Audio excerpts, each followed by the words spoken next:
నమస్తే రమగారు. నమస్తే జయ. రమగారు, చిన్నపిల్లలకి చెప్పే కథల్లో భాగంగా ఏదైనా ఒక పంచతంత్ర కథ చెప్తారా? మనం ఒక సామెత కథ చెప్పాం, పిట్టపోరు పిట్టపోరు పిల్లి తీర్చింది. అంటే రెండు పిట్టలు ఒక వస్తువుని తెచ్చుకుంటే పిల్లి దానికి సగం దీనికి సగం పంచుతూ తినేయడం, సామెత మీద నుంచి కథ. ఇలాంటిది ఒక పంచతంత్ర కథ ఉంది. ఇది మనము తెలుసుకోవచ్చు, పెద్దవాళ్ళకు కూడా ఉపయోగపడుతుంది. అంటే లైఫ్కి అప్లై చేయాలి జయ. పంచతంత్ర కథల్ని కథగా విని వదిలేయకూడదు, మన జీవితానికి అప్లై ఖచ్చితంగా పంచతంత్రాన్ని జీవితానికి అప్లై చేసుకోవాలి. మనం కొద్దిగా ఆలోచిస్తే ఆ కథ మన జీవితాల్లో ప్రతిబింబిస్తూ ఉంటుంది. అన్ని కథలు అంతే. సో పిల్లలకి చెప్పినప్పుడు ఇది పిల్లల కథగా ఎప్పుడూ పంచతంత్రాన్ని భావించద్దు. పంచతంత్ర చెప్పబడిందే జీవితాల కోసం. ఏదో జంతువులు బొమ్మలు కనపడి, జంతువుల పేర్లు కనపడి, జంతువు కథలాగా అనిపించగానే మనం ఏం చేస్తామంటే ఇది పిల్లలది, ఇది పిల్లలది అని అనుకుంటాం. పిల్లలది కాదు పంచతంత్రం. ఈ 5 తంత్రాలు మన జీవితానికి ఉపయోగపడతాయి. మనం మామూలుగా చూడండి, ఏదైనా ఒక పని చేయాలి, ఒకటితోటి ఒక పని ఉంది, వాడితోటి ఆ పని చేయించుకోవాలంటే సామధాన భేద దండోపాయాలు ఉపయోగించాలని చెప్తారు. సామధాన భేద దండోపాయాలు అంటే ఉపాయాలు 4. ఇప్పుడు నేను మీ దగ్గరకు వచ్చాను, మీతో పని చేయించుకోవాలంటే నేనేం చేయొచ్చు? స్వీట్గా మాట్లాడచ్చు, ఒకటి మాట్లాడి పని చేయొచ్చు. ఒకవేళ నేను మాట్లాడినా మీరెవరో నాకు తెలియదు అన్నట్టుగా అవుతుంది, మీరు మొహం పెట్టుకుంటే నేనేం చేయొచ్చు? మీకు పరిచయం ఉన్న వాళ్ళని ఇంకొకళ్ళని ఎవరి ద్వారా అయినా నేను మిమ్మల్ని అప్రోచ్ అవ్వచ్చు. ఇప్పుడు ఇది 2 ఉపాయాలు అయినాయి చూసారు. ప్లాన్డ్గా చేయటమే కదా. జీవితం అంతా ప్లానింగ్ తోటే నడుస్తుంది. ఈ సామధాన భేద దండోపాయాలు ఏంటంటే, మొదటిది సామోపాయం, అంటే మృదువుగా మాట్లాడి మామూలు మాటలు. రెండోది దానం, నేను మీకు ఇది చేస్తాను, మీరు నాకు ఇది చేయండి. ఓకే. భేదం, ఇద్దరి మధ్యలో వాళ్ళు చేయమంటున్నారు, మీకు వచ్చు కదా అని అడిగితే వాళ్ళు చేయకపోతే నాకు రాదా అని వీడు తయారవుతాడు. ఇద్దరికి చెడగొట్టి మన పని చేసుకోవటం, 3వ ఉపాయం. 4వది దండోపాయం, చేస్తావా చేయవా అని 2 కొట్టి పని చేయించుకోవటం. దండన అంటే డైరెక్ట్గా మనమే కొట్టక్కర్లా, వేరే వాడితో దండింపజేసి వాళ్ళతో పై వాళ్ళతో కేకలేయించి ఇవిడు చేయనంటుంది అని మీ ఎండి గారితో మిమ్మల్ని కేకలేయించి పని చేయించుకోవటం, ఇది ఒక ఉపాయం. ఈ 4 ఉపాయాలు జీవితంలో దాదాపుగా ప్రతివాడు ప్రతిరోజు కూడా అప్లై చేయాలి. ఈ ఉపాయాలు పుట్టింది పంచతంత్రంలోనే. నేను అప్లై చేయనంటే లైఫే లేదు. అసలు అప్లై చెయ్యనుంటే చేయకుండా లేదు, అసలు చేయకుండా లేదు. పిల్లల్ని బతిమలాడతాం, స్నానం చేయమ నాన్న, స్నానం చేయి, నిద్రలేదు, స్నానం చేయి. వాడు చేయనంటాడు. స్నానం చేస్తే చాక్లెట్ ఇస్తా అంటావా? అనవా? అంటాం. లేదా నాన్నకి చెప్పి, 3వది నాన్నకి చెప్పే ఉపాయం ఉంటుంది, తర్వాత ఉపాయం. స్నానం చేయట్లేదని వాళ్ళు మనమే ఒకటి వేస్తాం, అదో దండోపాయం. అయిందా? వాళ్ళు ఎంత చక్కగా వాళ్ళ పక్కింటి వాళ్ళ పిల్లలు స్నానం చేసేసారు, వాళ్ళు ఆడేసుకుంటున్నారు, నువ్వు వాడుకోలేకపోతున్నావు, భేదోపాయం 3వది. స్నానం చేసేసి వాళ్ళు సినిమాకి వెళ్ళిపోయారు, నువ్వు స్నానం చేయకపోవడం ఇంకా అన్నం తినకపోవడం వల్లే నీకు సినిమా లేదు అంటే వాడికి వీడికి డిఫరెన్స్ క్రియేట్ చేసి పని చేయిస్తాం. ఇది ఉపాయం. వాడేమో దండోపాయం, మనమే 2 చెంపకాయలు పీకుతాము, లేకపోతే నాన్నతో తన్నిస్తానని బెదిరిస్తాం. ఈ 4 ఉపాయాలు వాడకుండా, నేను మదర్గా చెప్తున్నాను, మనిషిగా ప్రతివాడు ప్రతిరోజు ప్రతి విషయంలోనూ ఉపాయాన్ని వాడవలసిందే. ఉపాయం లేని వాడిని ఊళ్ళో నుంచి వెళ్ళగొట్టమని సామెత ఉంది. ఉపాయం లేనిదే కుదరదు, ఏదో ఒక ఉపాయం కావాల్సిందే. ఈ ఉపాయాలని మనము పంచతంత్రంలోంచి నేర్చుకోవచ్చు. నేను ఒక కథ చెప్తే అది పిల్లల కథగా భావించద్దమ్మా. ఇది నేను తల్లులు, ఇప్పుడు నేను పెద్దదాన్ని, ఇప్పుడు చిన్నపిల్లల తల్లులు అందరూ నా పిల్లలతో సమానమే, వాళ్ళకి క్లియర్గా చెప్తున్నాను. దీన్ని లైఫ్కి అప్లై చేయటం తెలుసుకోండి. ఇది మీ ఉద్యోగాల్లో ఉపయోగపడుతుంది, మీ జీవితంలో ఉపయోగపడుతుంది. ఎప్పుడు దాన్ని వాడాలి, బ్రెయిన్లో ఉంచుకోవాలి. దాన్ని మనం చేస్తే మన పిల్లలకు అలవాటు పడుతుంది. ఇప్పుడు మనము ఎలా ప్లాన్డ్గా బిహేవ్ చేస్తున్నామో అది చూస్తారు కదా. మొదటి రోజు మీ ప్లానింగ్ వాళ్ళకి అర్థం కాదు, మనతో ఉన్న వాళ్ళు కూడా మన ప్లానింగ్ అర్థం కాదు. కొన్నాళ్ళు పైక ఆమెకు ప్లానింగ్ ఎక్కువ అని మిగిలిన వాళ్ళు తెలుసుకుంటారు 4 ప్లాన్లు చూసే. అంతే కదా. ఒక్కొక్కళ్ళు మీ ప్లానింగ్ ఏమిటో నాకు చెప్పడానికి మీరు నన్ను కథలు అడిగినట్టుగా మిమ్మల్ని ప్లానింగ్ అడుగుతారు జనం. అయితే ఈ కథ చూద్దాం. పంచతంత్ర కథ కదా ఇది. ఒక రోజట ఒక కుందేలు, వర్షంగా ఉన్న ఒక రోజు కుందేలు తను పడుకోవడానికి స్థలం వెతుక్కుంటూ పరిగెత్తింది. చూస్తూ ఉండగా దానికి ఒక చెట్టు తొర్ర ఖాళీగా కనపడింది. ఆ తొర్రలో ఎవరు లేరు, ఖాళీగా ఉందని ఈ కుందేలు ఏం చేసింది, ఆ తొర్రలోకి దూరి పడుకుంది, నిద్రపోయింది. చీకటి పడేసరికి ఒక పక్షి అక్కడికి వచ్చి ఈ తొర్ర దగ్గర చూసే, తొర్రలో ఆల్రెడీ చెట్టు తొర్రలో కుందేలు. ఇదేం చేసింది, బయట నుంచి పొడిచి ముక్కుతోటి లే అని లేపి, ఈ తొర్ర నాది, నువ్వు వచ్చి పడుకున్నావు ఎందుకు, ఇది నా ప్లేస్, నాకు ఇచ్చేయమంటే కుందేలు ఏమంది, నీ తొర్ర ఏమిటి, అడవిలో ఉన్న తొర్రలు అందరు విను, ఎవరు ముందొస్తే వాళ్ళది, నేను ముందొచ్చా కాబట్టి ఇది నాది. అనేసరికి ఈ పక్షి ఒప్పుకోవాలి. ఏమిటి అందులో బోల్డని ఉన్నాయి చూడు, కాకులు అలమలు నేనే తెచ్చిపెట్టుకున్నాను, ఇంకో 4 రోజుల్లో గుడ్లు పెట్టాలి, నేను అవన్నీ ఒక్కొక్కటి ఏర్పరచుకుంటుంటే వాటి మీద వచ్చి పడుకున్నావు నువ్వు, నా ప్లేస్ నాకు కావాల్సిందే అని పోట్లాడితే ఈ దిక్కుని చోటు చెప్పుకో, నేను ఇవ్వను లేవను ఇప్పుడు అనేసరికి ఈ పక్షి ఏం చేసింది, ఇప్పుడు ఇంకో ఎవరినైనా తగు తీర్చడానికి పిలుచుకొచ్చే టైం లేదు, చీకటి పడిపోయింది, పక్షులన్నీ సర్దుకుంటున్నాయి ఇళ్లలో, ఎవరు రారు పోవమ్మా అంటారు ఎవరినైనా పిలిస్తే. అందుకని ఏం చెయ్యొచ్చు ఆలోచించింది, అటు ఇటు ఇంకెక్కడికైనా పరిగెడితే ఇప్పుడు కొత్త ప్లేస్ దానికి ఎక్కడ దొరుకుతుంది, వెతుక్కోవాలి. దాని బదులు ఈ కుందేలుని బతులాడుకుంటే సరిపోతుందని ఏం చేసింది, ఈ కుందేలుని బాబు ప్లీజ్ చలిగా ఉంది బాగా, బయట వర్షం పడుతోంది, నాకు కూడా ప్లేస్ ఇవ్వు, మన ఇద్దరు తగువు రేపొద్దున ఎవరి దగ్గరైనా తీర్పించుకుందాం ప్రస్తుతానికి అని చెప్పి ఈ త్వరలో అది కూడా దూరి పడుకుంది. ఈ కుందేలు కూడా ఏమనుకుందంటే సరేలే వర్షం కదా పాపం అది మాత్రం ఎక్కడికి పోతుంది, పైగా ఇది నాదని చెప్తుంది, ఆల్రెడీ కింద ఆకులు అలమలు తగులుతున్నాయి, పక్షులు తెచ్చి పెట్టుకుంటాయి మెత్తగా ఉండేందుకు, అవి తగులుతున్నాయి దాని ఒంటికి. అందుకని ఈ పక్షిని కూడా తనతో పాటు పడుకుంది పక్షి. తెల్లవారింది, పక్షి కుందేలు 2 బయటకు వచ్చినాయి. ఇప్పుడు మన తగువ తీర్చాలి, ఈ ప్లేస్ ఎవరిది, తగువ తీర్చడం కోసం చుట్టూతా వెతికినాయి పక్షులన్నీ ఆహారార్థం బయలుదేరి వెళ్ళిపోతాయి తెల్లవారేసరికి. ఈ తగులు తీర్చే వ్యవహారాలు వాటికి రావు అవి, ఎందుకంటే వాటి తిండి వెతుకునే ప్రోగ్రామ్ ఉంటుంది, రోజంతా తిరిగి కదా వెనక్కి రావాలి. కొన్ని గుడ్లు పెట్టినవేమో పిల్లలకి తిండి పెట్టుకునే ప్రోగ్రాంలు ఉంటాయి, అవి చచ్చిన వేరే పనుల వైపు చూడం. అంటే ఎవరి పని వాడు చేసుకుంటారనమాట. నీ తగులు తీర్చే వ్యవహారం ఎవరికి అక్కర్లేదు. పంచాయతీలు ఎవరు పెడతారు, పని పాట లేని వాళ్ళు పెడతారు. ఇక్కడ ఉన్న పిట్టలన్నిటికీ వాటి పని వాటికి ఉంది. సరే ఏం చేసినాయి, ఇవి 2 ఖాళీగా ఉన్న జంతువు కోసం వెతుక్కుంటూ తిరిగితే ఈ గంగా నది తీరంలో ఉన్నాయి ఈ చెట్లు. ఈ గంగా తీరంలో ఒక పెద్ద ఈవురు చెట్టు, బూరుగు చెట్టు, ఆ చెట్టు త్వరలో ఒక పిల్లి ఉంది. పిల్లి ఖాళీగా కూర్చుంటుంది, ముసలిది. దానికి పెద్దగా అంటే రోజంతా తిండికి కోసం వెళ్ళే ఓపిక లేదు, పిల్ల జల్లా లేరు, ఎవరికైనా ఆహారం తెచ్చిపెట్టాల్సిన పని లేదు, శక్తి ఉడిగిపోయింది, ఎక్కడో ఒక చోట కూర్చుంటూ ఏదో కాస్త తెచ్చు తిని, ముసలిది కదా కదలికలు తక్కువగా ఉంటుంది, అంటే పెద్దదనమాట. పెద్దవాళ్ళు ఏం చేస్తారు, ఏదో వేళకి చిన్నప్పుడు తిన్నంత ఆహారం వాళ్ళకి అక్కర్లేదు కదా, కొద్దిగా తిని ఎక్కువ గంటలు ఉండగలుగుతారు. పిల్లి కూడా అలాంటిదే. సరే ఏం చేసినాయి, ఈ 2 పిల్లి దగ్గరికి వెళ్దామని మెల్లిగా ఆ చెట్టు వైపుకి బయలుదేరినాయి. చెట్టు దగ్గరికి వెళ్ళేసరికల్లా అదేమో త్వరలోనే కూర్చుని మొహం బయటికి పెట్టింది. ఈ పెట్టాను ఈ కుందేలు ఇద్దరు కలిసి తమ కథ అంతా చెప్పినాయి. సాయంత్రం నేను వచ్చేసరికి అక్కడ ఎవరు లేరు, ఖాళీగా ఉంది, అందుకని నేను త్వరలో పడుకున్నాను, ఈ పెట్టేమో ఇది నాదంటోంది, కాబట్టి నువ్వు తీర్పు చెప్పాలి. అడవిలో ఎవరు ముందు ప్లేస్ సంపాదించుకుంటే వాడిదే కదా, నేను నిన్నే ఖర్చు వేశానంటే బస్సు సీట్ లాగా కుదరదు కదా అని కుందేలు, నేను కొన్నాళ్ళ నుంచి ఉంటున్నానని చెప్పేసరికల్లా ఈ పక్ష పిల్ల అనుకుంది భలే టైంకి దొరికారు, అసలు ఇవాళ ఓపిక లేదు, ఆహారానికి వెళ్ళే ఓపిక లేదు, బాగా దొరికినాయని. అబ్బాయిలు మీరేదో కిచకిచా కిరికిరు అంటున్నారు కదా, నాకేమీ బాగా వినపడ్డలేదు, పెద్దదాన్ని కదా, ఇలా దగ్గరికి రండి, త్వరలోకి వచ్చేస్తే మీరు చెప్పేది నేను వింటాను. ఇంత దూరంగా చెప్తే నాకు ఎట్లా వినపడుతుంటే ఇవి 2 మొహమొహాలు చూసుకున్నాయి. ఏం చెయ్యాలి, పిల్లి దగ్గరికి వెళ్ళొచ్చా, ఆ పిల్లి కుందేల్ని చంపేస్తుంది, పిట్టని చంపేస్తుంది, రెండింటిని తినేయగలదు. అది ఏం చేయాలి ఆలోచించి, ఇది ఎలాగో ముసలిది, తొర్ర ఎలాగో చిన్నది, ఒకవేళ అదేమైనా చేస్తే పారిపోవచ్చు, అట్లా లోపల ఆలోచించుకున్నాయి. ఈ ఆలోచన కంటే ఆలోచన చిన్నది, తమ తగువు తీర్పించుకోవాలన్న ధోరణే వీళ్ళకి హెచ్చుగా ఉంది. అంటే ఫ్యూచర్ ఆలోచించకుండా ప్రజెంట్ సిచ్యువేషన్ని సాల్వ్ చేసుకోవటం మాత్రమే వాటి ఆలోచన. అందుకని ఇవి 2 ఏం చేసినాయి, మెల్లిగా అడుగులో అడుగేసుకుంటూ ఆ త్వర దాకా వెళ్ళి, అనుమానంగా ఉంది కొద్దిగా, బాగా కాదు, తగువే ఇంపార్టెంట్, లోపలికి వెళ్ళినాయి. త్వరలోకి వెళ్ళంగానే ఈ పిల్లి ఏం చేసింది, ఒక కాలేమో ఈ పిట్ట మెడ మీద వేసి దగ్గరికి లాగేసుకుంది, చటుక్కును నోరు తెరిచి ఆ కుందేలు మెడ గట్టిగా పట్టుకుని కొరికేసి, కుందేలు మెడకు తెగిపోయి పడిపోయింది. ఈ కాలి కింద పిల్లి గోళ్ళు మహాపదునుగా ఉంటాయి, ఆ పక్షి మెడ పట్టుకునేసరికల్లా మెడ కాస్త విరిగిపోయింది. చక్కగా ఇది తాపిగా ఆ కుందేల్ని పక్షిని చిన్నది కదా, అది ముందు తినేసి కుందేల్ని రేపటికి దాచుకుని ప్రశాంతంగా మళ్ళీ 3-4 రోజుల తర్వాత తగు తీర్పించడానికి ఎవరు వస్తారోనని వెయిట్ చేస్తూ కూర్చుంది. ఇప్పుడు కథ చూడండి, ఇవి 2 తమ తాత్కాలికమైన తగాదా కోసం ప్రమాదకరమైన పరిస్థితి వచ్చే చోటకి వెళ్ళినాయి. ఇవి ప్రజెంట్ సిచ్యువేషనే తప్పిస్తే ఫ్యూచర్ ఆలోచన లేదు.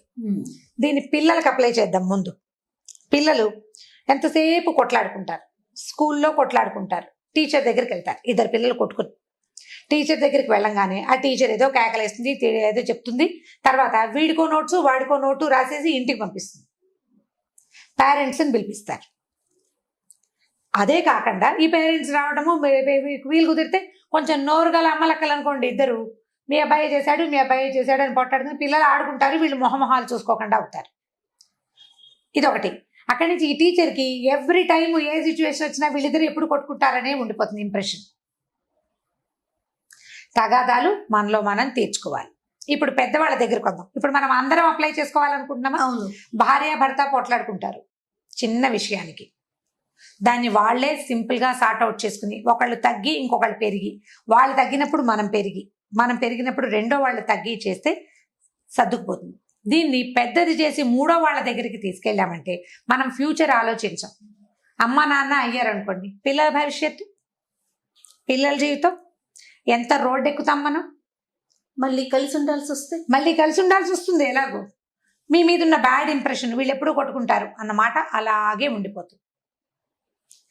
భార్యాభర్త ఇట్లా, అక్క చెల్లెళ్ళు వాళ్ళు అంతే, తోడుకోడళ్ళు వాళ్ళు అంతే, అత్తాకోడలు ఎవరైనా అంతే.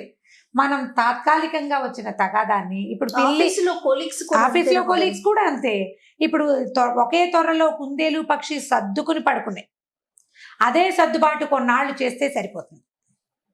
మర్నాడు తగాదా తీర్చడానికి మూడో మనిషి దగ్గరికి వెళ్ళేసరికల్లా అది ప్రమాదంగా వాటికి సంభవించింది. మనం చచ్చిపోవనుకోండి, అవి చిన్న పక్షులు కాబట్టి, జంతువులు కాబట్టి. ఇప్పుడు ఈ కథని పెద్ద విషయాలకి అప్లై చేసుకోవాలి, మన జీవితానికి అప్లై చేసుకోవాలి. ప్రతి చోట అంతే చేయ. మనం గాడిద ప్లానింగ్ కథ చెప్తున్నామా? ఆ ప్లానింగ్ పిల్లలకేనా? మనకు కాదా? ఖచ్చితంగా మనకు కూడా ప్లానింగ్ కావాలి, మనకి కూడా జాగ్రత్త కావాలి, మనకి కూడా తెలివి కావాలి, పిల్లలకే కాదు. ఇది మొత్తం ప్రతి వ్యక్తికి, మానవులకి అవసరమైన విషయాలు. నీతి కథలన్నీ పిల్లలకి చెప్పడానికి కాదు, నీతి కథలు మనం తెలుసుకోవడానికి కూడా కాదు, తెలుసుకుని అప్లై చేయటానికి, జీవితంలో దాన్ని వాడుకోవడానికి. పంచతంత్ర కథని శ్రద్ధగా వినండి, శ్రద్ధగా చదవండి, దాన్ని మన జీవితానికి అప్లై చేసే ప్రయత్నం చేయండి. ఒకసారి కనుక మనకి ఇది అర్థమైతే మనం కొట్లాటలకు వెళ్ళం. ఏదైనా వచ్చినా మనలో మనం సార్ట్ చేసుకోవాలనుకుంటాం, ఆలోచన మారుతుంది. మీరు ఆలోచన మారడానికి ఇది తీసుకోండి. మీకు పంచతంత్ర కథ ఒరిజినల్ ఎప్పుడు నేను మీకు చెప్పలా. విష్ణు శర్మ అనే ఒక పండితుడు తెలివి తక్కువగా, రాజుగారి అబ్బాయిలు నలుగురు, రాజుగారి తెలివైన వాడు, ఆయన పిల్లలు నలుగురికి పొట్టి తెలివి తక్కువ వాడు. ఈ నలుగురు తెలివి తక్కువ పిల్లల్ని రాజుగారు ఆ విష్ణు శర్మకి అప్పచెప్పాడు. ఆయన ఈ కథలు, పంచతంత్ర కథలు చెప్పి వీళ్ళని రాజకీయ దురంధరులుగా చేశారట. అలా వచ్చినాయి కథలు. వాళ్ళకి ఈ జంతువుల కథలు చెప్తూ ఎట్లా మీరు లైఫ్ కి దీన్ని వాడుకోవాలో చెప్పాడు. బుద్ధిని పెంచుకోవాలి. కథని పిల్లలకి చెప్పడం కాదమ్మా, మీరు కూడా దాన్ని లైఫ్ కి అప్లై చేయడానికి ట్రై చేయండి. మీరు ఎవరైనా ఒకళ్ళు, ఇద్దరు, ముగ్గురు అయినా సరే, ఇది ఈ కథ నాకు లైఫ్ కి ఉపయోగపడింది అని మీకు అర్థమైందా, అప్పుడు మీరు కథ చెప్పడం మొదలు పెడతారు నాలాగా. సూపర్. అంతే, దీన్ని అప్లై చేయండి. ఏ నీతి కథనైనా ఇలాగే చేయాలి. మనం పిల్లలకి ఏదో ఒక స్టోరీ కోసం కాకుండా నీతి జీవితానికి ఉపయోగపడే నీతి అంటేనే అది. రమగారు, పంచతంత్ర కథలో భాగంగా ఈరోజు ఒక స్టోరీ చెప్పండి. అంటే మనం పంచతంత్ర నీతి కథలు అని చెప్పాం కదా. అవునండి. సో ఈ నీతి కథలు చెప్తాం. మనకి తెలుగులో పద్యాలు ఉన్నాయి. సుమతి శతకం, వేమన శతకం పద్యాలు ఉన్నాయి. కొంతమంది అడుగుతుంటారు, శతక పద్యాలు చెప్తారా మీరు, ఇందులో చెప్పండి అని. ఇందులో చెప్పడం అయితే సాధ్యపడే వ్యవహారం కాదు. 1-2 సార్లు ట్రై చేసాం, అదేమంత బాగా వర్కౌట్ అయినట్టు అనిపించలేదు. పద్యాలు చదువుకోవాలి ఎవరైనా సరే. తెలుగు ఒక పద్యం చెప్తాను చూడండి, ఆ పద్యానికి రిలేటెడ్ కథ చెప్తాను. బలవంతుడ నాకేమని పలువురతో నిగ్రహించి పలుకుట మేలా, బలవంతమైన సర్పం చలిచీమల చేత చిక్కి చావదే సుమతి.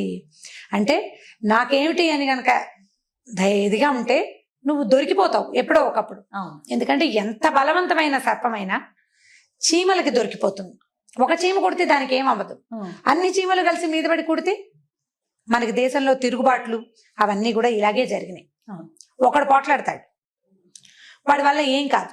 ఆ పోట్లాట 100 మందికి ఇదైంది అనుకోండి, 100 మందిలోకి స్ప్రెడ్ అయింది అనుకోండి, 100 మంది కలిసి ఒక బలవంతుడి మీద పడితే వాడి తలకు కలిసింది. కాబట్టి నాకేమిటి అని అనుకోకూడదు ఎవడైనాను. మనుషులతోటి సానుకూలంగా పోవాలి ప్రతిదానితో అని సుమతి శతకారుడు చెప్పాడు.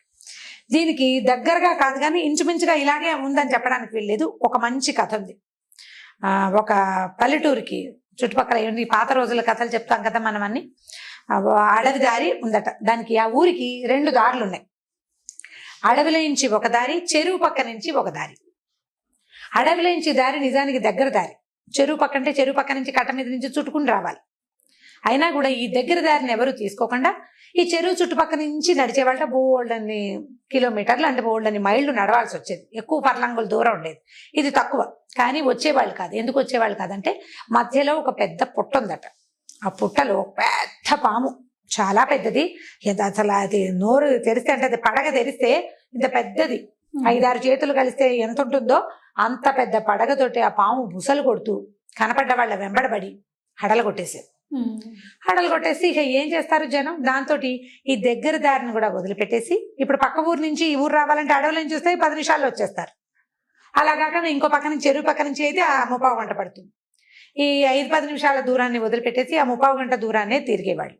అయితే ఒకనాడు ఒక మునీశ్వరుడు ఈ దారిలో నుంచి వస్తున్నాడు, అడవి దారిలో నుంచి.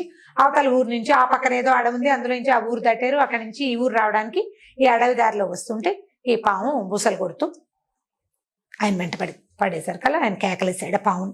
ఏమిటి నువ్వు, ఇదేం పద్ధతి, ఇలా చేయకూడదు, నువ్వు ఇంత పెద్ద సర్పాన్ని తపస్సు చేసుకోవాలి, నీ ఇంత శిరస్సుతోటి నీకు ఊర్ధ్వలోకాలు మంచివి దొరుకుతాయి, ప్రతివాడు మరణించాల్సిందే ఇవాళ కాకపోతే రేపు, నువ్వేం కూర్చుంటావా ఇక్కడ, నువ్వేం కూర్చోవు భూమి మీద, ఎవరైనా వెళ్ళిపోవాల్సిందే, నీకు టైం వస్తుంది, నువ్వు ఇలా అందరినీ బెదరగొడుతూ ఈ రకంగా చేశావంటే నీకు నరకం వస్తుంది పైకి వెళ్ళాక, ఇదేదో బాగుంది అనుకుంటున్నావని దాన్ని బోధించాడు బాగా.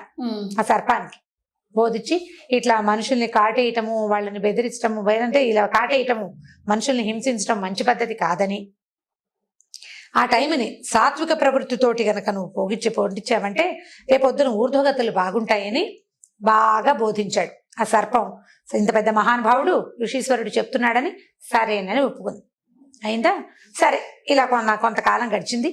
ఈ ఋషీశ్వరుడు కొన్నాళ్ల తర్వాత ఒక 6 నెలలకు అనుకో, ఏడాదికో, 6 నెలలకు అనుకుందాం, మళ్ళీ అదే దారిలో నుంచి తిరిగి వచ్చేస్తే ఆయన వచ్చే టైంకి ఈ సర్పం బక్కచిక్కిపోయి ఒంటి నిండా దెబ్బలు, గాయాలతోటి, రాళ్ల దెబ్బలు తగిలి స్వస్తినో దేవుడా అన్నట్టుగా కనపడింది ఆయన. ఆయన తెల్లబోయి, ఇదేమిటి ఇలా అయిపోయావు, మొన్న వచ్చినప్పుడు అంత శుభ్రంగా ఉన్నావు, అంత బారు, అంత బలంగా ఉన్నావు, ఇంత పడగా అంత ఇదిగా ఉన్నవాడివి, ఇలా అయిపోయావేమిటో నువ్వు అని అడిగాడు. అయ్యా మీరు చెప్పారు కదండి మనుషుల్ని హింసించని సాత్వికంగా ఉండమని, నేను సాత్వికంగా ఉన్నాను. ఉండేసరికల్లా ఈ ఊరి జనం అంతా తెలుసుకున్నారు ఈ పాము ఎవరి వెంట పట్టలేదని, ఎవరిని చూసి బుసలు కొట్టట్లేదని, ఎవరిని కాటేయటానికి ప్రయత్నం చేయటం లేదని తెలుసుకుని వాళ్ళకి అలుసైపోయింది ఈ పాము. అలసైపోయి ఈ గొడ్లకాడ బుడ్డాళ్ళు ఉంటారు, ఆవుల్ని గేదెలు తోలుకొచ్చే వాళ్ళు, మేకలను కాసుకునే వాళ్ళు, వాళ్ళంతా తలా ఒక రాయి విసిరేసి ఒకటి తోక పట్టుకుని గిరగిర తిప్పి పారేసి దాన్ని ఊళ్ళో జనం కూడా ఊరి జనం కూడా అటువైపు వచ్చినప్పుడల్లా ఏది పాము వస్తుందో రావట్లేదో చూసి దాన్ని ఆట పట్టించి, ఇప్పుడు మీరేమో సాత్వికంగా ఉండమన్నారు, సాత్వికంగా ఉండేసరికి ఇలా చేశారండి అంటే మునీశ్వరుడు అన్నట్టు, ఓ నీ తెలివి తెల్లారా, నేను కాటేయద్దన్నాను కానీ బుసలు కొట్టద్దన్నాను, నేను బుస కొట్టాలి, నువ్వు కాటేయద్దు, కాట అందుకుని సంపద్దు జనాల్ని హింసించద్దని చెప్పాను కానీ నీ సహజ గుణమైన బుస కొట్టడానికి కూడా నువ్వు మానేస్తే ఇప్పుడు ఏమైంది చూడు నీ పరిస్థితి ఏమొచ్చిందో. కాబట్టి ఇలా తెలివి తక్కువగా చేయకూడదు. సాత్విక ప్రవృత్తి అంటే అనవసరంగా అన్నెసెసరీగా ఎవరి జోలికి వెళ్ళొద్దని, అంతేగాని నీ సహజ ప్రవృత్తిని దాచుకోమని కాదు. బుస్సలు కొడితే వాళ్ళే పోయేవాళ్ళు, నువ్వు కాట అందుకుంటావో అందుకోవో వాటికేం తెలుసు, వాళ్ళకి తెలీదు. నువ్వు బుస్సు అంటే ఇంత పెద్ద పడగా తెరిచేసరికి భయం వేసి చచ్చిపోతారు ముందు, అవతల పారిపోయేవాడు. నువ్వు బుస కూడా కొట్టకుండా ఈ తల దించుకుని ఉండేసరికి రాళ్ళేసి కొట్టారు. కాబట్టి బుసలు కొట్టు అని ధర్మం చెప్పి వెళ్ళిపోయాడు. ఇప్పుడు చూడండి, సాత్వికంగా ఉన్ననాళ్ళు మనుషులకి అలుసుగా కనపడతాం మనం. మెతకగా ఉండే ప్రవృత్తిని దాచిపెట్టుకోవాలి. మీ ప్రవృత్తి అదే, మీరు ప్రతిక్రియలు చెయ్యరు ఎవరికి అయినా కూడా గంభీరంగా ఉండాలి మనుషులు. మెతకతనాన్ని బయట పెట్టుకుంటే పిల్లలకు కూడా అలసైపోతారు. జయ కొట్టేస్తా అని కొట్టరు తల్లులు, చిత కొట్టేస్తానంటారు. ఓ చమకాయ కొడితే ఓసారి వాళ్ళకి తెలుస్తుంది పిల్లలకి, కొట్టేస్తాను, చంపేస్తాను, చిత కొట్టేస్తాను, నాలుగు కోసేస్తాను, ముక్కు కోసేస్తా, ఇలా ఎన్ని తిట్లు తిడతామో పిల్లల్ని. డొక్క చించేస్తాను, నా రెగ్యులర్ డైలాగ్ అది. ఏమంటాను, నేను కూడా ఏం కొట్టలేను. ఎప్పుడో కొట్టినప్పుడు కొడతాము, ఎప్పుడో అది కొడతాను అని అన్నామా కొట్టి తీరాలి ఒక దెబ్బ.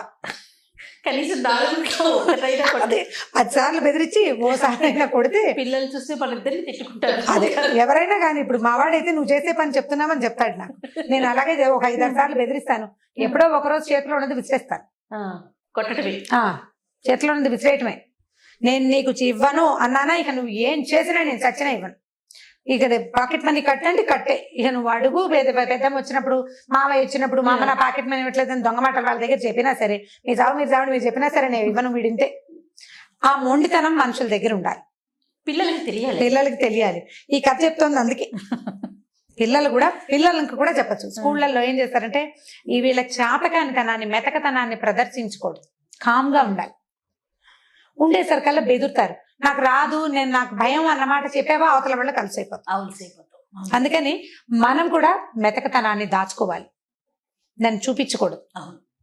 చాలా మంది దిగి నోటితో వాచా శూరత్వం ఉంటుంది, వాక్ శూరత్వం అంటారు. వాచా శూరత్వం అంటే మాటలే, కొట్టేస్తాం, చంపేస్తాం, పొడి చేస్తాం, అదేదో చేస్తాం. తీరా క్రియ వచ్చేసరికి ఏమీ చెయ్యం, మనం ఏమి చేయం. పోనీ మీరు దెబ్బలు కొట్టలేరు అనుకోండి, పిల్లల్ని కొట్టమని చెప్తున్నారు, రమ్మగారు బాగోలేదు అనుకోవద్దు, పిల్లల్ని కొట్టద్దు, కట్ చేసేయండి. కొన్ని ఏం కట్ చేయాలి, సోషల్ బాయ్ కట్ చేయడం. వాడు అరిచి గీ పెట్టినా వాడితో మాట్లాడద్దు.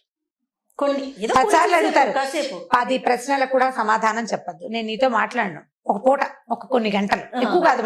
దీన్ని మళ్ళీ బిగించి కైలాగా చేయకూడదు, అంత కాదు, కొద్దిగా మాటలు మానేయటం. తర్వాత పాకెట్ మనీ కట్ చేయటం. ప్రతి వారం శనివారం ఆదివారం ఐస్ క్రీమ్ ఇప్పిస్తామనుకోండి, ఈ వారం నువ్వు వల్ల చేసావు, నీకు ఇది ఇప్పించను అని మంగళవారం చెప్తే శనివారం దాకా ఆ మాట మీరు గుర్తుపెట్టుకోవాలి, దాని మీద నుంచోవాలి, మీ పరాక్రమాన్ని చూపించాలి.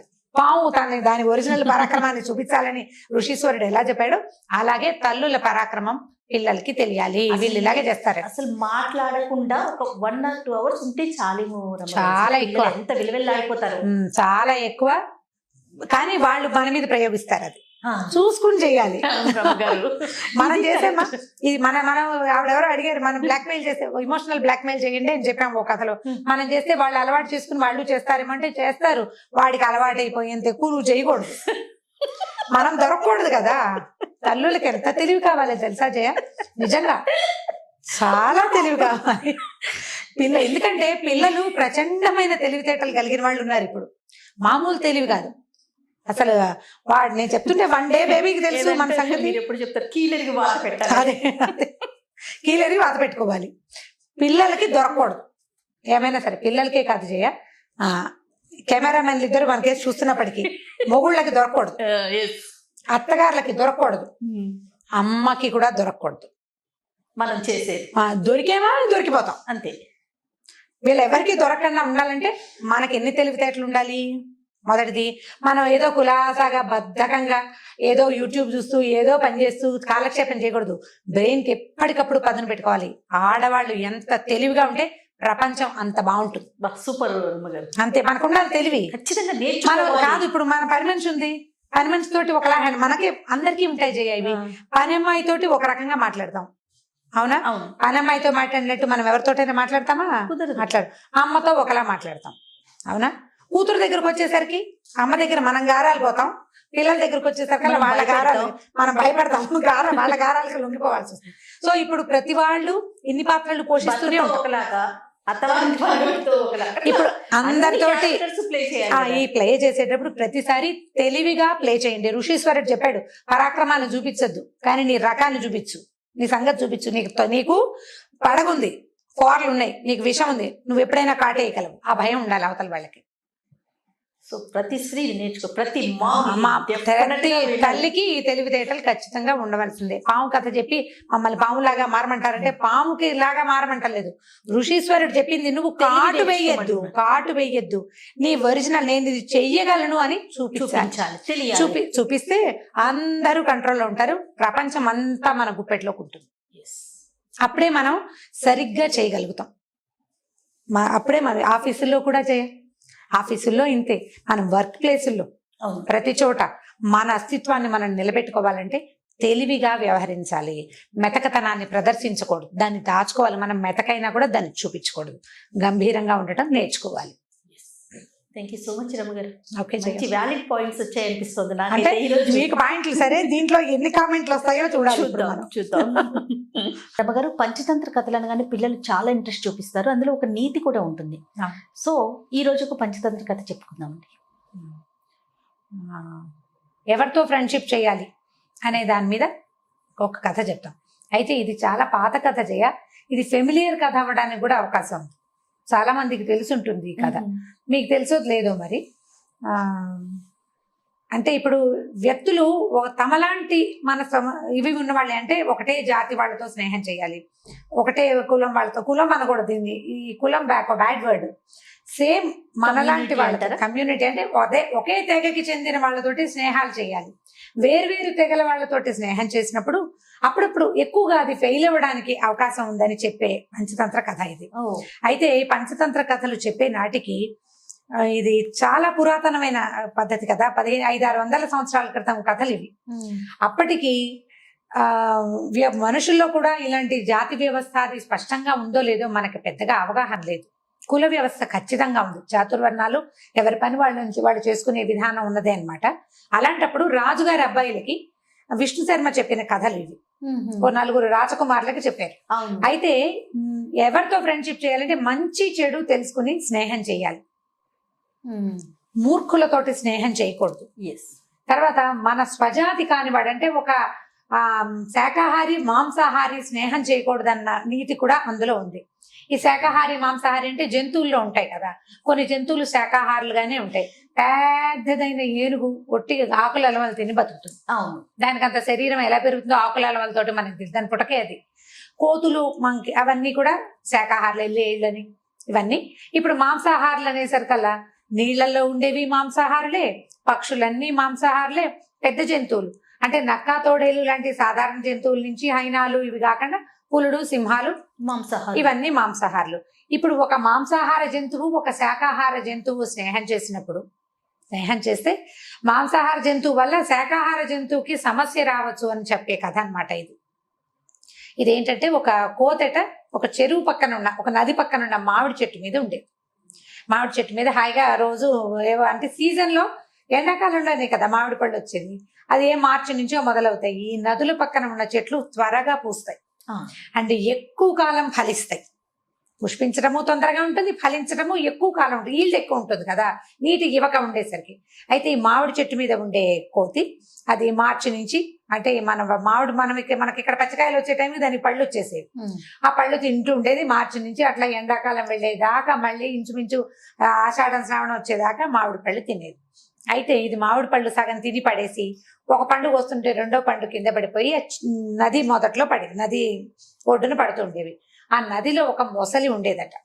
ఆ మొసలి ఈ పడిన మామిడి పండును తిని చూసింది, ఎంతో బాగుంది. సహజంగా మొసలి మాంసాహారి, శాకాహారం కూడా తినేదేమో. ఇప్పుడు శాకాహారి కాదండి మొసలి, అసలు పళ్ళు తిందు, మీరు పిచ్చి కథలు చెప్తున్నారని నన్ను అడగకూడదు, ఎందుకంటే కథ ఇలాగే చెప్పాడు ఆయన. ఇది మేము అనుకుని చెప్పే కథ కాదు కదా ఇది. అంటే ఒక నీతిని మనకి ఇంజెక్ట్ చేయటం కోసం చెప్పబడిన కథ కదా. ఈ మొసలి ఇక మామిడి పళ్ళు తింటుంటే చాలా బాగున్నాయని కోతికి చెప్పింది. కోతి ఏం చేసింది, అప్పటి నుంచి కొంచెం స్నేహం చేసుకున్నాయి అనమాట రెండు. ఈ రకరకాల పళ్ళు తను కోసుకుని తింటున్నప్పుడల్లా ఓ పండు కిందకి పడేస్తుండేది, అడవిలోకి వెళ్ళి జామ పళ్ళు తెచ్చు తినేది, ఓ 2 జామ పళ్ళు మొసలికి కూడా తెచ్చిచ్చేది. ఇలా తీయటి పళ్ళు తింటూ ఉండేది మొసలి. అయితే ఇలా రోజులు గడుస్తూ ఉండగా ఒకసారి చాలా పళ్ళు, పెద్ద గాలి బాగా వచ్చి పళ్ళు ఎక్కువ రాలిపోయింది. కోతి మొసలి తినగలనని తిన్నాయి. కోతి అంటే ఒక కోతే ఉండదుగా, చుట్టుపక్కల బోళ్ళని కోతులు ఉంటాయి, అవి ఇవి అన్ని తినేగా కూడా కొన్ని పళ్ళు ఉండిపోతే ఈ మొసలి ఏం చేసింది, ఈ పళ్ళని తన భార్యకి తీసుకెళ్ళిందట. దేనికైనా మగదానికి ఆడది ఉండాల్సిందే కదా, తన ఆడ జంతువుకి పట్టుకెళ్ళింది మొసలి కోసం. పట్టుకెళ్తే ఆ మొసలి ఆడ మొసలి తిని చూసింది, ఎంతో బాగుంది, ఎంత బాగుందోనంటే అప్పటి నుంచి ఇది కోతి నా ఫ్రెండ్, మేమిద్దరం కబుర్లు చెప్పుకుంటున్నాము, అక్కడ చెరువు ఒడ్డున మాట్లాడుకుంటున్నాం, ఈ నది ఒడ్డున అని చెప్పేది. అక్కడి నుంచి ఈ ఆహారం పంచుకుని తినడం వల్ల స్నేహం ఏర్పడుతుంది. ఇవి రెండు బాగా ఆ కబుర్లు ఈ కబుర్లు, చెరువులో ఇంతలు విశేషాలు, నదిలో ఉన్నవి, నీళ్ళల్లో ఉండేవి అన్ని మొసలు చెప్పేది, అడవిలో ఉన్న విడ్డూరాలు అవన్నీ కోతి చెప్తుండేది, మాట్లాడుకునేవి. ఇలా ఎక్కువసేపు కబుర్లు చెప్పుకుంటూ భార్య దగ్గరికి వెళ్ళేది కాదట ఈ మొసలి. వైఫ్ తో స్పెండ్ చేసే టైం తక్కువ, ఫ్రెండ్ తో స్పెండ్ చేసే టైం ఎక్కువ. ఇలా అయ్యేసరికి అలా ఆడ మొసలికి కోపం వచ్చింది. ఎంతసేపు వెళ్ళి ఆ నది ఒడ్డున అక్కడ కూర్చొని ఉంటాయి. అయితే చెప్పింది, ఇదేం చేసింది, ఇది కోపం వచ్చేసిందట ఈ ఆడ మొసలికి.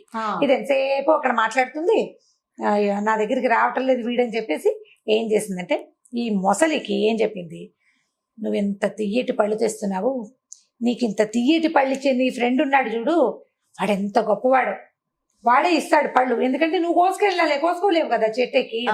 అంత తీయటి పళ్ళని తిని రోజు అవే తిని బతికే వాడి గుండె ఎంత తీయగా ఉంటుందో, ఆ గుండెని నాకు రుచి చూపించు అని అడిగింది. ఇప్పుడు గుండెని రుచి చూపిస్తే అది ఉంటుందా? జంతువు చనిపోతుంది, ఉండదు. ఈ మొసలి సరేనని ఒప్పుకుంది.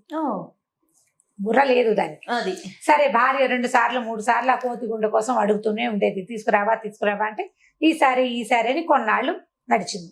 తర్వాత ఒక రోజు మాటల మధ్యలో తన భార్య ప్రస్తావన వచ్చినప్పుడు మా ఆవిడ నేను ఎప్పటి నుంచో తీసుకురమ్మంటుందో నేను చూస్తానంటుంది అని కోతిని అడిగేసరికల్లా కోతి దానిదేముంది, వస్తా పదా నన్ను తీసుకెళ్ళు అని చెప్పేసి ఈ మొసలి వీపు మీద కూర్చుంది కోతి. ఈ 2 మరి కోతి పెద్దగా ఈత కొట్టడాలు అవి రావు దానికి. మొసలి వాళ్ళ ఆవిడ అక్కడెక్కడ ఉంటుంది అంతఃపురంలో, ఇవి వెళ్ళాలి కదా ఇక్కడి నుంచి. ఈ మొసలి మీద ఎక్కింది. మొసలి మీద ఎక్కితే ఈ మొసలి కొంచెం ముందుకెళ్తుండగా ఏం చెప్పిందంటే, నువ్వు ఎంత మంచివాడు పోయి, నీ అంత మంచివాడు ఎవడైనా ఉంటాడా, అందుకే నీ గుండె తీయగా ఉంటుందని మా ఆవిడకి తెలుసు అనేసరికల్లా కోతికి గుండె లటక్కమంది. అర్థమైంది, అమ్మో ఇదేదో పెట్టుకుందిరా మనసులో అని అనుకుని, ఏమిటో నా గుండె రుచిగా ఉండటం ఏమిటి, నేనే రుచిగా ఉంటానంటే, అవునట నా భార్య చెప్పింది అందుకే నేను తీసుకురమంది, నీ గుండె తినాలనుందో ఆమెకంటే. అయ్యో అలాగా, భలేవాడివి. వెంటనే కోతి తెలుసుకుందనమాట. నేను వెంటనే మాట మార్చేసి, భలేవాడివి, ముందే చెప్పద్దు, నా గుండె చెట్టు మీద పెట్టొచ్చాను అని చెప్పేసరికల్లా మొసలుంది, నిజమా గుండె చెట్టు మీద పెడతారంటే, నాకు 2 గుండెలు ఉంటాయి, ఒక గుండె చెట్టు మీద పెట్టుకుంటా, 2వ గుండె నేను నా దగ్గర ఉంటుంది. ఇప్పుడు నేను తిరగాలి కదా, వెళ్ళి నీకు మీ ఆవిడ కావాలంటే ఏముంది, వెనక్కి వెళ్ళి చెట్టు మించి గుండెకాయ తీసుకొస్తాను, మామిడికాయలతో పాటు గుండెకాయ కూడా చెట్టు మీదే ఉంది, ఆ కాయ తీసుకొచ్చానంటే ఎంతకా మీ ఆవిడకి ఇచ్చేసేయచ్చు, పద వెనక్కి వెళ్దామని చల్లగా వెనక్కి తిప్పించింది. ఎంత అమాయకపు మొసలి. మొసలి మూర్ఖత్వం అనమాట, కోతి తెలివి కదా. సరే, ఇద్దరు వెనక్కి వెళ్ళారు. కోతి చక్మన్ చెట్టెక్కి, ఓరి పిచ్చివాడా, నువ్వెంత మూర్ఖుడివి, నా గుండె తింటే నేను బతుకుంటానా, నీ స్నేహితుడిని చంపడానికి నీ భార్య ఎత్తువేసింది అనే విషయం నీకు తెలియలేదంత మూర్ఖుడివి నువ్వు. ఒక ప్రాణికి 2 గుండెలు ఉంటాయి అని కూడా నీకు తెలియదు, నువ్వు అంత మూర్ఖుడివి. నీలాంటి మూర్ఖుడితోటి కనుక స్నేహం చేస్తే ఇక నేను నా పని ఎప్పటికప్పుడు ఇలాగే నేను సూపులో పడుతూ ఉంటాను. మూర్ఖులతోటి స్నేహం చేయకూడదు. పైగా నీ బుద్ధి వేరు, నా ఇది వేరు. ఇప్పుడు నా మీద నీ కోపం రాగానే నువ్వు నోరు తెరిచి పళ్ళతో పట్టుకున్నావా, నేను చచ్చిపోతాను. తెలియక పొరపాటున నా జాతి కాని వాడివి, మాంసాహారివైన నీతోటి స్నేహం చేశాను, నీతో ఇంకెప్పుడు స్నేహం చేయను, నువ్వు నన్ను పిలవద్దు, నేను నీ దగ్గరికి రానని చెప్పేసి ఆ మామిడి చెట్టు దిగి ఇంకో పక్కకి వెళ్ళిపోయింది. మొసలి ఏం పరిగెత్తినా దాన్ని పట్టుకోలేదు. నీటి మీద స్పీడ్గా వెళ్తుంది కానీ నేల మీద అంత బాగా నడవలేదు కదా, చెట్లెక్కలేదు. కోతిని పట్టుకోవడం దాని వశం ఉండదు. అయ్యో అని తల బాదుకుని ఈ భార్య మాటలకి ప్రలోభపడి అనవసరంగా అమ్మాయి ఏదో ముద్దుగా చెప్పిందని అనుకున్నాను, కానీ నా స్నేహితుడిని దూరం చేస్తుందని నేను అనుకోలేదు. ఇలాంటి తెలివి తక్కువ పని చేసినందుకు వృధాగా స్నేహాన్ని పోగొట్టుకున్నానని బాధపడుతూ మొసలి వెనక్కి వెళ్ళిపోయింది. ఇంకా ఎప్పుడు కోతులు నీటిలో ఉన్న జంతువుల జోలికి వెళ్ళలేదట ఆ తర్వాత. దీంట్లో నీతి ఏంటంటే, స్నేహితుల నుంచి దూరం చేయడానికి భార్యలు కూడా ప్రయత్నిస్తారు అనేది ఒక నీతి ఒకటి. తర్వాత మన జాతి కనబడంటే మనలాంటి లైక్ మైండెడ్ పీపుల్ తోటే స్నేహం చేయాలి, కానీ జాతి అంటే ఇందులో వెంటనే వేరే అర్థాలు వచ్చేస్తాయి. అంత విపరీత అర్థం ఏం లేదు. లైక్ మైండెడ్ పీపుల్ తోటి, ఒకటే రకమైన ఆహార విహారాలు ఉన్న వాళ్ళతోటి స్నేహం చేయాలి.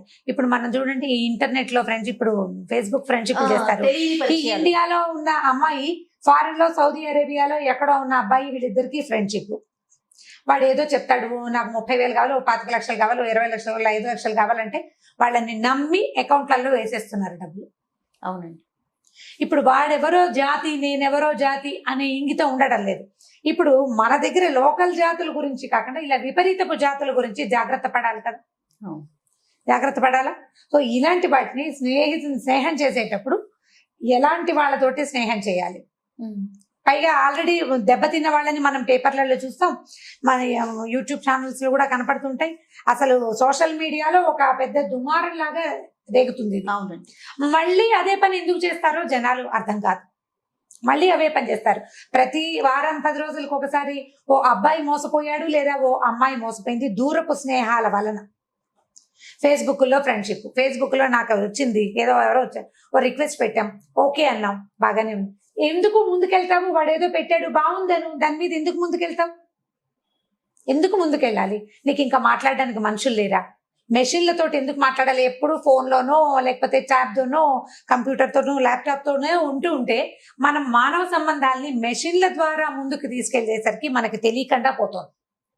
అదే నువ్వు నీ పక్క ఇంటి వాడితోటి ఫ్రెండ్షిప్ చెయ్యి, వాడి తరహా ఏమిటో, వాడి వేషం, వాడి రకం మీకు కనపడుతూ ఉంటాయి కదా కంటికి, అప్పుడు వదిలేయచ్చు మొదటే. ఇప్పుడు వేరే దేశంలో ఉన్నవాడితో స్నేహం చేసేటప్పుడు వదిలేసే అవకాశానికి నీకు అవకాశం ఏది వదిలేయడానికి? తెలియదు, నీకు అర్థం కాదు. అసలు మంచో చెడో తెలియదు కదా. మంచో చెడో తెలియదు. నీకు లైవ్ గా చూడని దాన్ని ఎలా నమ్ముతాం? మనం నమ్మలేకపోతాం. ఈ విష్ణు శర్మ చెప్పిన ఏనాడో చెప్పిన పంచతంత్ర కథలు ఇప్పటికీ అప్లై అవుతున్నాయి జయ. ఇప్పటికీ తెలివి తక్కువగానే ఇప్పటికీ మోసపోతూనే ఉన్నారు జనం. ఈ కథలన్నీ కూడా మీరు మోసపోకండి, ఎవరైనా మోసపోతున్నారని తెలిస్తే వాళ్ళని హెచ్చరించండి అని చెప్పడానికి. దయచేసి ఈ కథలో నీతిని తీసుకోండి. ఏ కథ అయినా ఒక వర్డ్ ఎక్స్ట్రా వెళ్ళంగానే ఇది ఈ ఫలానాది చెప్పద్దు, ఫలానాది చెప్పండి, చెప్పిన గుడ్ కంటెంట్ ని మీరు తీసుకోలేకపోతున్నారు. ఇది ఫలానా మాట అనకూడదు అన్న ఉద్దేశంలో ఉండకుండా ఉండండి, ఒక తెలియచేయండి. అంత ఎక్కువ తీవ్రంగా దాన్ని తీసుకోవద్దు. మొత్తం స్టోరీని వదిలేస్తున్నారు. కామెంట్ రూపంలో కూడా కొన్ని చూస్తుంటే కథలు వదిలేస్తే బాధ అనిపిస్తుంది రమ్మగారు, నాకు కూడాను. ఎందుకంటే ఇప్పుడు ఒక జాతి అనేది ఒకటి, అంటే అది కథలో ఉన్న విషయం మనం చెప్తున్నాం. అదే ఒక రమ్మగారు లేదా ఒక జయాను క్రియేట్ చేసింది అంటే ఇప్పుడు దాకా చెప్పిన మొత్తం కథలన్నీ కూడా నేను చదివినవే గాని వీటిలలో ఒక్కటి కూడా సొంత కథ కాదు, నేను రాసిన కథలు కాదు కదా. ఇప్పుడు నేను రాసిన కథలు నేనే చెప్పిందంటే నేను ఒక్కదాన్నే కనుక చెప్పిన కథలు, నేను మాట్లాడినవి, అవి నా సొంత భాష. ఒక చిన్న కంటెంట్ తీసుకుని దాని మీద నేను అల్లింది తప్ప అది ఏది నా సొంతం కాదు. ఇప్పుడు కథలో మహామహులు రాసినవి, పెద్దవాళ్ళు ఎప్పటి కథలు వదిలేస్తున్నారు. ఈ వర్డే రాంగ్, ఇదే ఎందుకు తీసుకొస్తున్నారంటే మీరు దయచేసి కొంచెం బ్రాడ్ మైండెడ్ గా ఆలోచించండి. అంటే ఇప్పుడు కథను తీసుకోవాలి, ఇది కథనే తీసుకోవాలి. ఇప్పుడు జాతి గురించి అంటే జాతులు బయట వాళ్ళతో స్నేహాలు చేయడం ఎప్పుడు సేఫ్ కాదు. మనుషుల్ని చూసినప్పుడు స్నేహాలు తప్పకుండా. మనం అమెరికా వెళ్ళాం, అమెరికన్స్ తో ఫ్రెండ్షిప్ చేయొచ్చు, వాళ్ళకి లైవ్ గా వాళ్ళు మనకి కనపడతారు కదా. ఈ కథలో అయితే ఫ్రెండ్షిప్ వరకు ఆగితే ఏదైనా వెళ్ళనుకుంటండి, అదే ఎక్కడైనా మంచి, అది ఎక్కువ వెళ్ళకూడదు, ఎక్కువ వెళ్ళకుండా జాగ్రత్త పడితే బాగుంటుంది. రైట్, థ్యాంక్ యూ రమ్ గారు. ఓకే జయ. ఈ వీడియో కనుక మీకు నచ్చినట్లయితే లైక్ చేయండి, షేర్ చేయండి. మరిన్ని వీడియోస్ కోసం మా ఛానల్ ని సబ్స్క్రైబ్ చేసుకోండి.